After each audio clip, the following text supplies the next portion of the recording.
dala-dala isang bata, humihingi ng tulong sa amin. Before that, nakausap namin ang mayor. Ang mayor, hindi niya alam kung ano kailangan gawin. Dahil ang laki, ang massive ng disaster, pati City Hall anod ng tubig. That's why we came up with that immediate assistance. Naisip namin, kasi dala ng nanay yung sanggol, sumusuka, nagkakae, and we know that's already spirosis.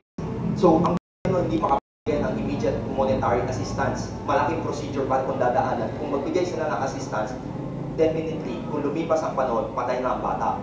So, nagmadali kami sa amin, kaya namin instant decision. Nag-abot ka agad kami ng 3,000 sa tao, sa nanay. Sabi namin, nanay, takbo na kayo, takbuhan nyo na sa hospital para magamot nyo na ang bata. For several days, ganun ang nangyayari. May lumapit, basta ma-confirm namin tao dun sa community, biktima dun sa area na yun. Ina-assist namin kaagad para sa the shortest possible time na mabigyan siya ng attention, at least maligtas ang kanyang pamilya. 3 days later, the same mother came back. Hindi na niya kasama ang kanyang anak. Humihingi ulit siya ng assistance. This time, alam niyo ano hinihingi?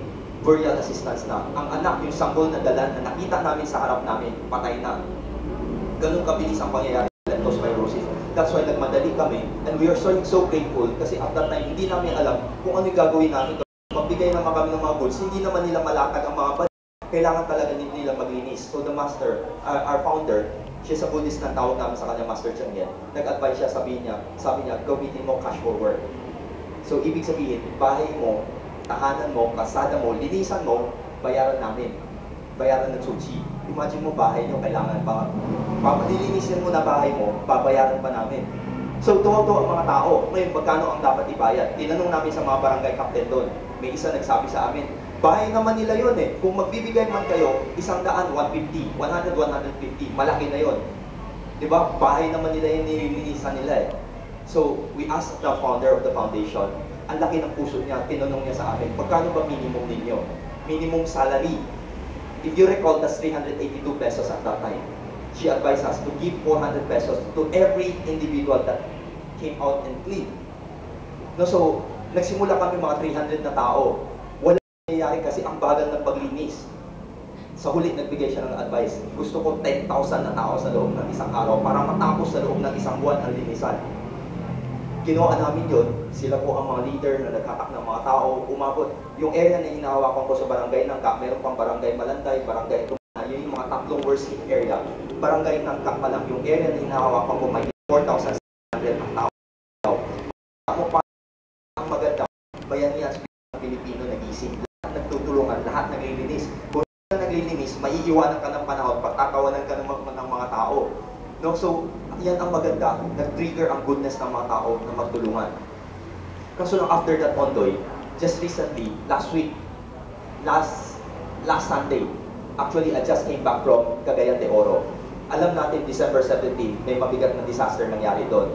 May 1,000, bagyong Sendong, may 1,000 ang patay. At almost 1,000 pa ang hindi nakahanap. Nakausap ko ang mga tao doon, sabi nila, may isang construction company na nakausap ko. Nakarating ako mismo sa disaster site yung tinatawag nilang Tibasak. Makikita mo ang mga bahay doon. Sementado ang frame niya.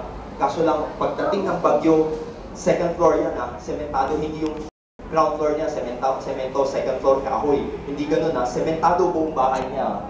Kaso lang, dumating kami, ang nakikita na lang namin, frame sa sahig. Pati bahay, Anidoro, walang natira. Lahat po. Bakit? Natanong namin sa isang construction company na nagsusuporta sa amin at that time. Ang heavy machinery nila, 26 na heavy machinery, ni isa walang natira. Alam niyo ang mga heavy machinery? Dump truck saka mga cement mixer. Ang lalaki yan, tonelada yun, di ba? Nakita ng mga trabahante niya kung paano nawala yan. Akala natin kung dumating ang tubig, itong truck ganon. Ganon itsura ng truck, hindi siya gumagalaw ng ganon. Umiikot yan sa loob ng tubig. Kaya imagine mo lahat ng bahay, pagkadaan ng truck na yan, pa! Pagkabagsak na yan, lahat ng mga building, kahit na ganong klaseng pader, collapse lahat yan. Kaya meron ka akong napuntahan sa Cagayan, nagtataka ako, ba't may isang bulaklak na nakalagay doon sa frame ng bahay.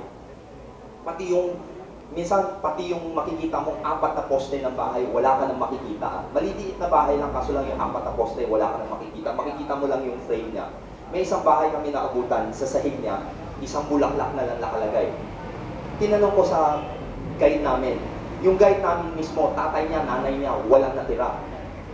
Tapos tinuro sa amin, nakita ko, tinanong ko bakit may bulaklak na lang.